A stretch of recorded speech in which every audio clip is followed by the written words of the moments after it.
Hallo und herzlich willkommen zu Butch Bob 42 Spielen Aquanox Deep Descent. Mein Name ist Butch. Und ich bin Bob. Und wir spielen Aquanox Deep Descent. Ja, es ist tatsächlich jetzt der 4. Teil quasi schon, ne? Schleichfahrt, Aquanox 1, Aquanox 2 und jetzt sind wir tatsächlich bei Aquanox 3, dem 4. Teil der Reihe, angelangt. Wow, es ist soweit. Wir haben es geschafft, Bob. Ja, Mann. Freust du dich schon? Ich habe schon Bock, ja, so dezent. Weil es gibt auch was, erzähl? Weil es gibt auch eine Neuigkeit, also eine Neuerung in diesem Spiel. Die letzten 3 Teile hat ja Bob immer gespielt. Dieses Spiel werden wir tatsächlich im Koop zusammenspielen. Ja, Mann! What? 10 Jahre hat's gedauert. 10 Jahre. 10 Jahre hat's gedauert. Es ist wirklich krass. Also ich freue mich auch total darauf, dass es quasi mein erstes Aquanox, was ich spiele.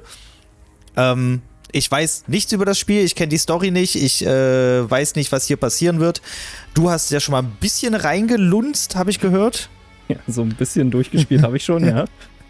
Und wir haben aber festgestellt, das Spiel da kann nur einer die Story quasi spielen und der andere ist so ein spielt die Mission und alles mit, aber in den ganzen Dialogen und so weiter ist der andere nicht dabei.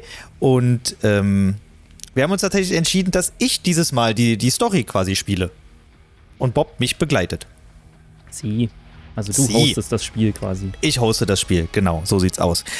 Ich freue mich total drauf. Ich hoffe, ich verkack's nicht zu dolle und ich drücke jetzt eine beliebige Taste. So, und da sind wir auch schon. Also es sieht schon mal cool aus, die Musik ist schon mal cool und ich drücke jetzt auf neues Spiel. Und wow. Tutorial starten, neue Kampagne starten, was machen wir? Ja, du spielst natürlich erstmal schön das Tutorial. Ich spiele erstmal schön das Tutorial und Start! Einfach, weil einfach und einfach. Super. Einfach. Novemberprotokolle aktiviert. Ich überlege gerade, was war das los? Zurück in der Kryosanlage 89 Alpha 2. Sag, wenn ich frei sprechen kann. Alles klar. Gedächtnisverlust, kognitive Beeinträchtigung, Verlust motorischer Fähigkeiten, Unfähigkeit, richtig von falsch zu unterscheiden. Hui. Bevor Sie sich in Ihre großartige Zukunft aufmachen, soll Sie diese Simulation auf Ihr Leben in der schönen neuen Welt von Aqua Schöne vorbereiten. Neue Welt von Aqua. Zunächst Na, ich bin ja beginnen gespannt. wir mit einfachen Bewegungen. Bewegen Sie Ihr Schiff vorwärts zum Eingang der Höhle. Ui, Tipp. Oh, will ich Tipps überhaupt haben? Ja, na okay, klar. bevor wir blablabla ist Linkssteuerung, Taste, sinken, aufsteigen, alles klar. Das ist jetzt nicht so schwer. Normale Steuerung. Okay, ich fahre vorwärts. Okay, kann ich derweil schon irgendwas zum Ja, Spiel du kannst, glaube ich, schon ein bisschen reden. Aber hier ist doch gar kein Ausgang, Eingang, Höhle. Ja, okay, also wie du vorhin schon gesagt hast, ist jetzt das 4. Spiel, was halt quasi mit Schleichfahrt und Aquanox zusammenhängt. Ach da. Wo ich dich ein bisschen korrigieren müsste, ist, es ist sozusagen nicht der 3. oder der 4. Teil, sondern es wurde immer als Reboot betitelt. Oder als Neuinterpretation Nutzen Sie den von Schub, eben um schneller Aquanox zu und so werden. weiter. Also das werden wir auch gleich feststellen, so storytechnisch. Man wird vieles wiedererkennen, aber es wird halt doch ein bisschen anders sein, sagen wir es mal so. Okay. Zum Setting ist, also das Setting ist halt so ziemlich dasselbe, ne, dass eben die Erde, die Oberfläche einigermaßen verwüstet und deswegen mussten die Menschen halt in die Tiefsee oder sind halt in die Tiefsee und so weiter. Obwohl, das wird, glaube ich, nachher auch in der Story natürlich ein bisschen erklärt. Was jetzt in dem Spiel halt neu ist, wie du schon gesagt hast, dass man eben Koop spielen kann. Ja, man kann ja auch Sachen scannen, sehe ich gerade. Genau, das finde ich ist auch eine sehr geile Neuerung. Du musst halt auch so Ressourcen sammeln und solche Sachen. Haben wir jetzt gemacht. Du kannst so ein bisschen dann auch so dir Munition und so craften. Aha. Das finde ich eigentlich ganz cool. Also es gibt halt so Wrackteile, die du dann scannst und dann kriegst du halt diverse Ressourcen. Kannst auch mit den Ressourcen dann handeln und so weiter. Was sehr cool ist, du hast halt verschiedene Schiffe wieder. Ne? Das hatten wir ja in allen Spielen. Und du kannst, wie auch in Aquanox 2 und Aquanox 1 schon, kannst du frei wählen, welches Schiff du nimmst. Und jedes Schiff hat natürlich so seine Eigenarten und so weiter. Was ich tatsächlich sehr geil finde, ist, bei einer Schiffsart wurden endlich wieder die Geschütztürme eingeführt, die es ja in Schleichwart gab und dann in Aquanox wurden halt unter den Tisch gekehrt. Die Welt sieht halt um einiges krasser aus, muss ich sagen. Ja, das fällt mir auch schon auf. Also es ist wirklich, die Grafik ist erstmal mega gut. Klar, das Spiel ist von 2020 und ich glaube, da wollten die auch wirklich nicht auf irgendwas verzichten. Also die wollten schon zeigen, jetzt haben wir auch die Technik, um das zu machen und jetzt zeigen wir das auch mal. Ich sehe schon, dass gerade wenn man den Schub betätigt, wie das Wasser um einen rum dann auch wirklich anfängt zu blubbern und so weiter. Das ist schon cool. Ich schieß mal kurz. Kann noch nicht schießen. Das Nanoplankton gerade schon, das sah schon sehr cool aus. Jetzt können wir noch hier einen Scheinwerfer anmachen. Auch mal, ja, das sieht auch, das funktioniert auch ganz gut. So, aber hier soll ich gerade gar nicht... Nee, doch, ich muss ja irgendwie noch... Wie komme ich denn da jetzt hin? Ach, hier oben lang? Okay. Ja, also deswegen, grafisch ist es natürlich, überholt die anderen Teile natürlich um Längen. Was aber jetzt auch nicht verwunderlich ist. Also, weil man muss ja überlegen, Schleichfahrt 1996, Aquanox 1 war, glaube ich, 2001 und Aquanox 2 2002. Ja. Und ich meine jetzt fast 20 Jahre später, obwohl man auch dazu sagen muss, das Spiel war fast 10 Jahre in der Entwicklung. Sie jetzt Munition daraus her. Das wurde über Kickstarter gefundet. Hatte ich ja in einem Aquanox-Teil, hatte ich das, glaube ich, schon mal erzählt, dass ich da in Beta-Test war ich tatsächlich mit dabei. War ich einer der Glücklichen. Oh, sehr gut, ja. Das ist auch schon tatsächlich einfach Jahre her, ne? Und da muss ich auch sagen, da konnte man dann quasi, also ich habe sozusagen wie den Multiplayer getestet, wo man dann so ein bisschen gegeneinander gespielt hat, so, ne? Die Waffensysteme, Steuerung. Und da hat es mir irgendwie gar nicht gefallen, muss ich zugeben. Ich dachte mir so, wow, es kam mir wie ein viel zu großer Schritt vor, so von Aquanox 2 zu Aquanox Deep Descent, weil einfach so extreme Grafik und ich vermute die Steuerung, also ich finde die Steuerung echt schwer, oder schwerfällig, aber da denke ich mir so, wahrscheinlich ist sie einfach viel realistischer als in den vorherigen Teilen. Das denke ich mir nämlich auch gerade, ja. Weil eben Wasser, ne, also Wasser ist halt, wie nennt man das? Hydrodynamisch. Oder nicht hydrodynamisch. Und also wahrscheinlich ist es realistischer und deswegen hat es mir nicht ganz so gefallen, aber jetzt, wo ich es natürlich so dann gespielt habe, ja, man gewöhnt sich an alles, ne? Ja, deswegen. Ansonsten, was gibt's noch zu dem Ding zu sagen? Du hast halt 4 Hauptcharaktere diesmal in diesem Spiel. Ich weiß gar nicht, in welchem Jahr es genau spielen soll, weil es war ja bei Schleichfahrt, hat er irgendwie 2661 oder so, glaube ich, angefangen. Ich weiß jetzt nicht, wann das jetzt so zeitlich spielen sollte. Ich weiß auch gar nicht, ob das so erzählt wird. Was gibt's noch dazu so zu sagen? Gibt viele verschiedene, also du kannst halt so, wie soll man sagen, du kannst dein eigenes Spielstil... Ich schieße gerade auf diese Fässer und ich muss sagen, die Explosion von den Fässern sieht jetzt nicht unbedingt gut aus. Ich hab die gerade natürlich nicht so im Kopf, aber... Ja, okay. Ja, es haben halt noch nicht viele Leute unter Wasserexplosionen gesehen, muss man auch dazu sagen. Wer weiß schon, wie es eigentlich aussieht. Warum ist hier gerade so voll so erdbebenmäßig gerade hier? Hier wackelt gerade ganz schön alles. Was mir auch noch auffällt oder was mir noch einfällt, zwecks Grafik und so, die Welt wirkt hier auf jeden Fall voller, könnte man sagen. In Schleichfahrt und in Aquanox muss man halt auch sagen, wahrscheinlich einfach auch technisch limitiert, war alles sehr karg. Ja. Wo ich mir denke, okay, wahrscheinlich sieht es auf dem Meeresboden auch so aus, weil was soll da auch schon großartig sein? Und hier ist es halt, also die Welt wirkt viel voller und bunter, so gerade biolumineszenzmäßig und so, alles ist das so krass das am auf jeden Start. Fall.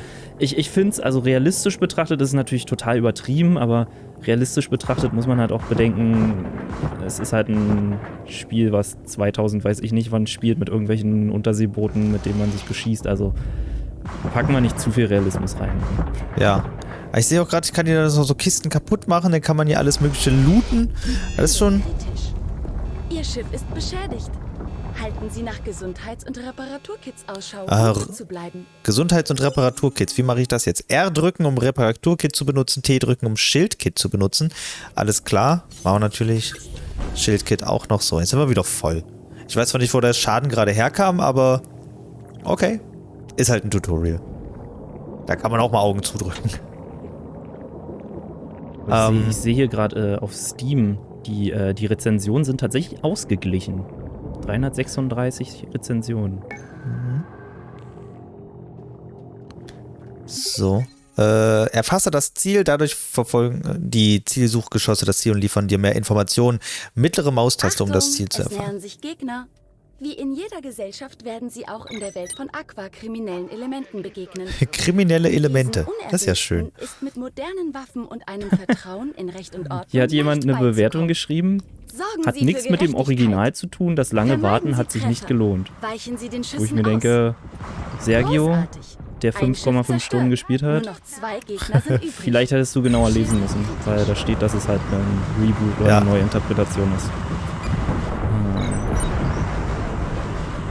Ausgezeichnet. So, alle tot. Gegner wurden zerstört. Ich aber auch Sie fast. können, solange Sie möchten, in dieser Simulation bleiben und weiter üben. Verlassen Sie das Gebiet und Ihr neues Leben beginnt. Verlassen Sie das Gebiet und Ihr neues Leben beginnt. Alles klar. Aquapedia. Aquapedia, das ist ja auch schön. Einzelheiten über Aqua zu erfahren, drücke links Alt, um das Kreismenü zu öffnen. Das Kreismenü, da ist mir auch gerade was aufgefallen. Man kann hier noch auf, wo steht es? Freie Cockpit-Sicht. Und das ist auch mal eine ganz interessante Sache. Ich kann mich jetzt hier nämlich in meinem Cockpit umgucken und ich finde das eigentlich ganz schön cool. Leider finde ich, es wäre noch irgendwie cool, wenn sich die Arme, also wenn sich der Charakter auch so ein bisschen bewegen würde. Man sieht auch keine Atembewegungen oder so. Das ist ein bisschen schade, also ein bisschen arm tatsächlich. Aber die Sachen an sich sind recht detailliert. Das finde ich cool, dass es die Sicht überhaupt gibt. Auch, so kann man sich echt mal im Cockpit umgucken. Und ich glaube, das ist auch jedes Schiff anders. Ja, tatsächlich. Das ist aber, also ist ja wie in allen Teilen bisher, dass du da ein leichtes anderes Cockpit dann hast. Aber das ist auch cool, auch wenn man hier nach oben guckt. Wo man hinguckt, da ist auf jeden Fall auch ein bisschen was. Das ist cool. Das ist cool. Ich finde das gar nicht so schlecht. So, ich kann jetzt die Simulation verlassen. Jetzt gleich. Muss ich hier zum Zielpunkt. Und dann habe ich gehört, kommst du auch bald schon dazu? Setzen wir den Aufwachvorgang fort. Ja. Warte, Status Wenn du mich einlädst. 78%. geht Bereit. gleich los. Zustand der Station. Warnung. Zerstörung steht kurz bevor. kurz bevor. Oha. Oh oh. Und das Wasser hier ist warm für diese Jahreszeit. Sie Die sind ein totale Glückspilz. Zerstörung. Wir verbinden Sie nun mit einem Techniker der Kryos Qualitätssicherung. Er leitet Sie durch den Aufwachvorgang. Im Namen der Vergangenheit wünschen wir Ihnen die Zukunft, die wir uns erträumten. Hört mich jemand? Oh, Mir läuft die Zeit Ismail. davon. Ach, blöde Maschine, jetzt springt schon an. Die Welt ist nicht mehr die, die ihr kanntet, Freunde. Die Menschheit ist von der Erdoberfläche verschwunden und vor dem nuklearen Winter und der zerstörten Umwelt in die Meere geflohen. Jetzt existiert nur noch Aqua. Und es ist nicht das versprochene Paradies. Ah. Ihr müsst aufwachen, Freunde. Ihr müsst fliehen, überleben. Hat fast schon so Die Welt Matrix-Vibes. ist verändert, Gerade so. aber nicht verloren. Wir können es noch in Ordnung bringen. Los, wacht auf. Los, wacht auf. Alles klar. Ui, das ist ein cooles Intro erstmal gewesen. Fand ich nicht schlecht. Die Erde. So wurde dieser Planet einst genannt. Trockener Boden und Fels, soweit das Auge reichte. Türme, die an riesige Feuerbälle heranreichten. Kaum noch vorstellbar. Wir taten, was Menschen immer tun. Wir verloren alles. Alles Auslöser gewaltiger Kriege und Feuer, die die Metropolen verzehrten. Unsere letzte Hoffnung waren die Ozeane. Unterwassersiedlungen wurden erbaut, um Tiefseematerial abzubauen, Plankton zu ernten und die Reichen zu beherbergen, die sich in Kryostase begeben hatten, um den Krieg in dekadentem Schlaf zu überdauern. Der letzte Tag kam und mit ihm versank der Planet in Finsternis. Seine Oberfläche für niemanden mehr bewohnbar. Was von der Menschheit übrig war, lebt nun in diesen Stationen tief unter dem Meeresspiegel, Geboren in eine Welt machthungriger Fraktionen, grauenvoller Technikkultisten, die vollenden wollen, was unsere Vorfahren begonnen haben. Ein Ort der Wunder und Schrecken. Ein Ort, der nie wieder Sonnenlicht erblicken wird. Dies ist die Welt, in der du seit Jahren schlummerst und darauf wartest, dass deine Zeit erneut anbricht. Kalen, Nabila, Fedor, Hannah. Ihr erwacht in einer Welt, die nicht zwischen Freund und Feind unterscheidet. Zwischen richtig und falsch. Der Weg vor euch wird schwer sein. Nur wenige wollen ihn gehen. Und noch weniger überleben ihn. Die Bürde unserer Fehler lastet allein auf euren Schultern. Aber vergesst nie, ihr seid nicht allein. Ihr 4 seid alles, was von Projekt Nammo geblieben ist. Bleibt zusammen. Gebt aufeinander Acht. Eure Welt, die Welt, die ihr kanntet, ist nicht mehr. Dies ist die Welt von Aqua.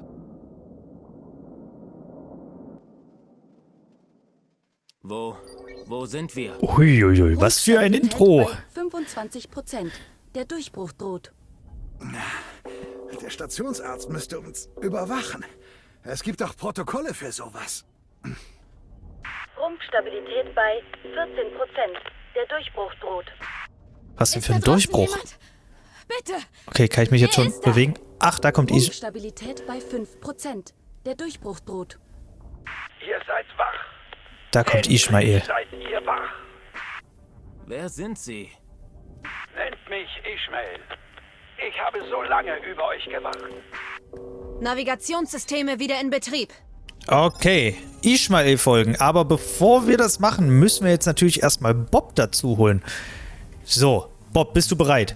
Ich bin sowas von bereit. Ich drücke die ganze Zeit auf Aktualisieren. Weil ich muss ja erstmal Hosting aktiv machen. So, Passwort so wie eingeben. Wie wenn man so Rammstein-Karten im Internet kaufen will oder so, glaube ich. Oh ja, ey, das ist richtig schwer. Ich kenne aber Leute, die es geschafft haben. So, ich kenne auch Leute, die es geschafft haben. Ah, da ist er. Du musst mich jetzt finden. Super geheimes Genau. Passwort. BB42. Das Geheimste. Achso, hoppla. Mach ich raus in der Post-Production. So, kommst du dazu? Ach, du musst ja erstmal, genau, jetzt, wir blenden jetzt erstmal zu dir Deckung, rüber. Gucke hervor, schieße, versteck dich. Wenn sich jemand nähert, wechsle das Versteck und wiederhole. Die Tipps gehen zu schnell. Alle Rohstoff... Was zum Teufel? Vorsicht vor Seeminen, sie sind tödlich. Das ist halt echt ein Problem mit diesen Tipps die ganze Zeit, ne? Dass die einfach weitergehen, ohne dass man die hat lesen können. Höhlen enthalten oft kostbare Beute, die du bergen kannst. Cool. Das Vorstoßmodul richtet beim Rammen verheerenden Schaden an.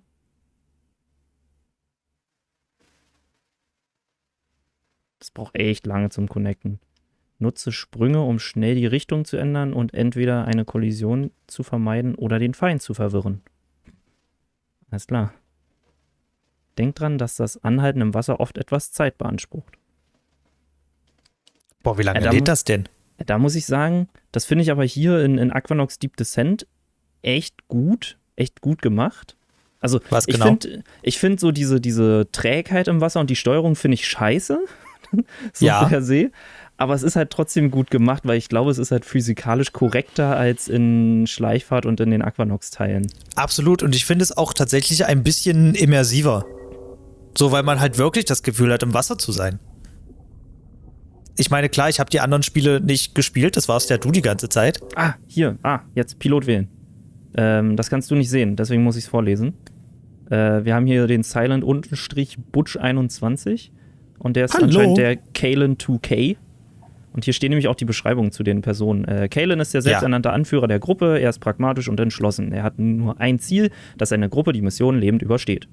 Dann haben wir hier Hannah Welle, oder Hannah Welle? Nee, Hannah, glaube ich. Hannah, die nie vor einem Kampf davonläuft, ist der Hitzkopf der Gruppe und ihr Ego kann ihre eigene Sicherheit sowie der anderen schon mal in Gefahr bringen. Dann haben wir den guten Fedor, a.k.a. Guru oder so. Als Mann von großer Intelligenz und Neugier ist Fedor der Mann für die Logik im Team. Wenn er Zeit hat, untersucht er alles Mögliche, um mehr über die Welt zu erfahren, in der er erwacht ist. Und dann haben wir Nabila, die Sirene. Der einzige Modus, den Nabila kennt, ist der Überlebensmodus. Kein Creative Mode, okay.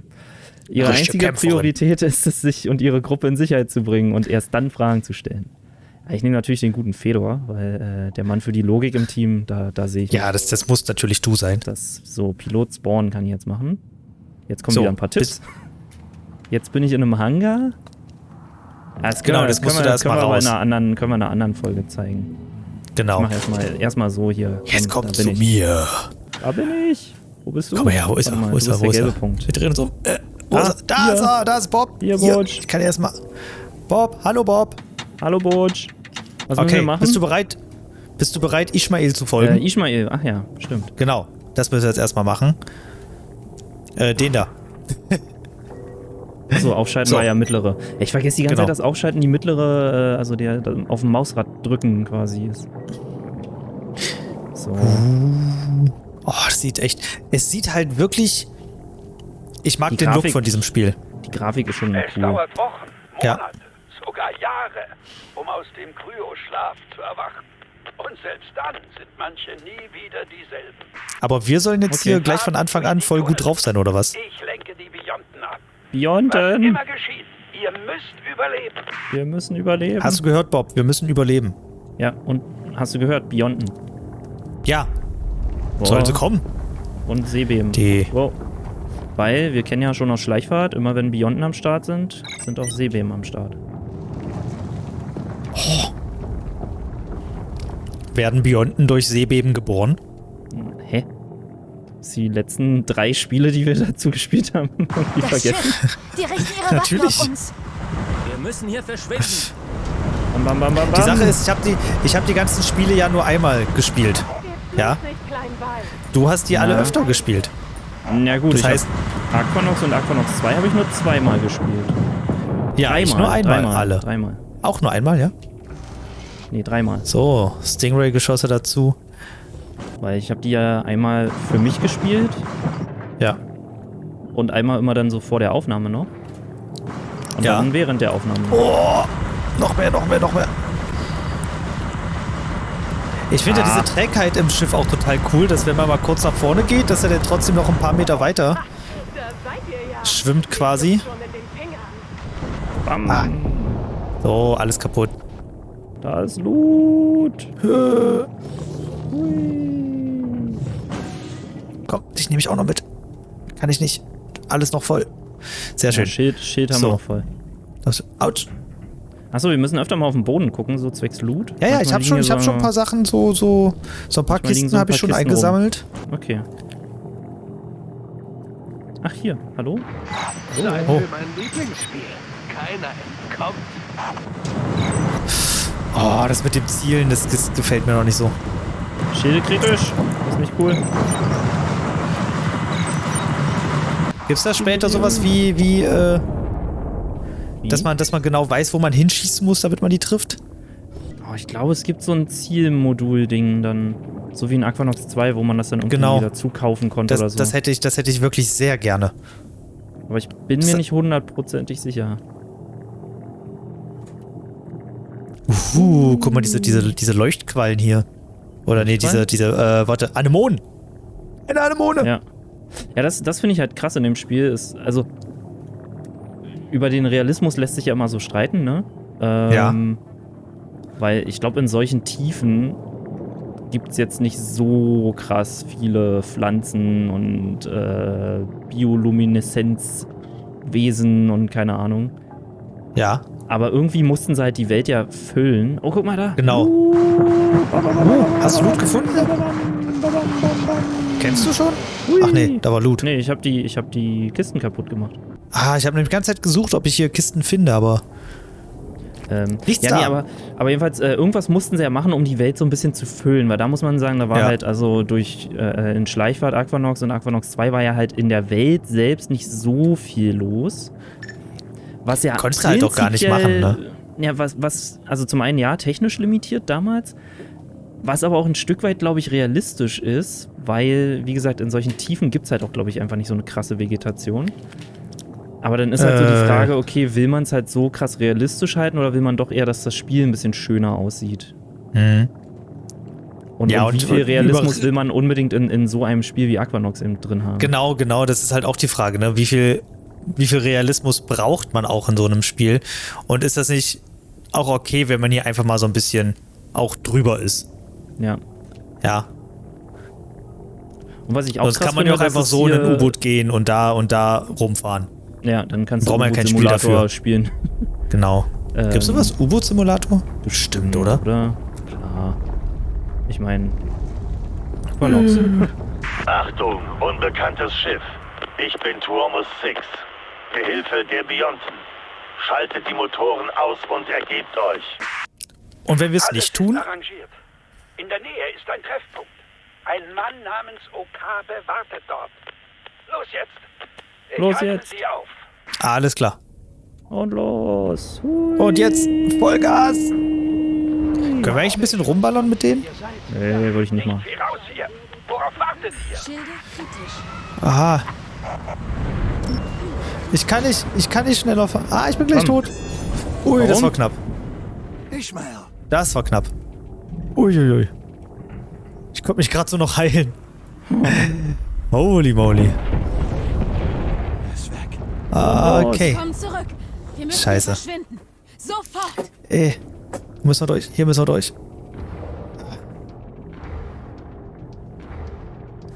Wenn man sich in meinem Cockpit auch ein bisschen umguckt, da wird echt alles angezeigt eigentlich du hast auch, ne? gesagt.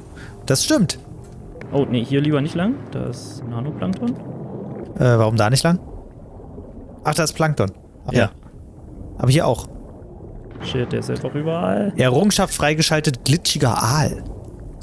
Okay. Wahrscheinlich, weil du kurz quasi dem Tod so ganz knapp entkommen bist. Das kann sein. Autsch. Bam, bam, bam, bam, bam.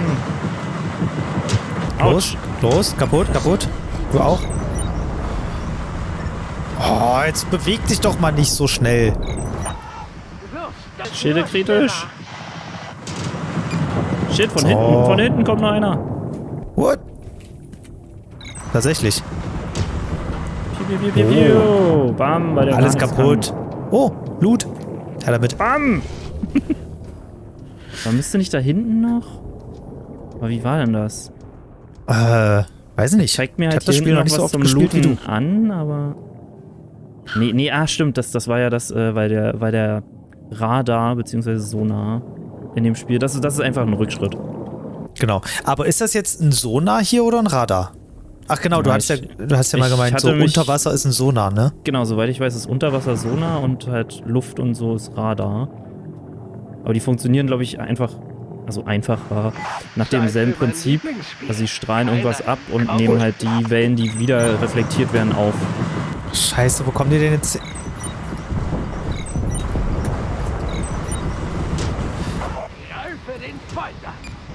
Es macht das eben nur echt schwer, genau zu erkennen, wo die jetzt sind.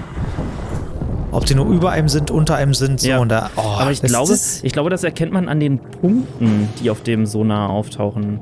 Die sind dann immer entweder gefüllt, halb unten gefüllt oder halb oben gefüllt. Ich weiß bloß nicht mehr, was dann bedeutet. Aber ich glaube, wenn es ein Okay. kompletter Punkt ist, dann sind sie mit dir ungefähr auf einer Höhe. Sieht hier aber auch schön aus. Ja, aber das könnten sie einem auch mal erklären, finde ich. Das tatsächlich auch. Also das habe ich irgendwann durch Selbsttesten quasi dann irgendwann rausgefunden. Blut. Hui.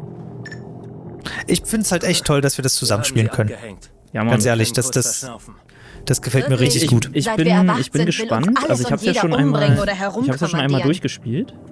Ja, Ich bin gespannt, ob es das Natürlich. sehr viel einfacher macht oder ob sie das doch ein bisschen vielleicht gebalanced haben, dass dann anpassen, ne? dass Vielleicht dann ein paar mehr Gegner, denn einfach- kommen oder dass die Gegner Ja. ein bisschen schwieriger sind oder irgendwas. Hey Leute, die Scanner zeigen etwas direkt vor uns. Direkt vor uns. Noch mehr von denen. Wir sitzen Nee, Mann. fest. Hinder. Los! Das Schiff ist anders. Und viel größer. Nun geht tot hier! Komm her, Butch. Hier auftaucht. Achso, Captain Toshiro Okabe. ich komme. Ah, schnell ran, schnell ran. Ich komme, ich komme. Ich bin fast tot. Hey, ich bin noch da. Wir legen an und dann nächste Folge sehen wir, wie es weitergeht. Alles klar. Ich komme nicht. Achso, haben wir geschafft? Oh,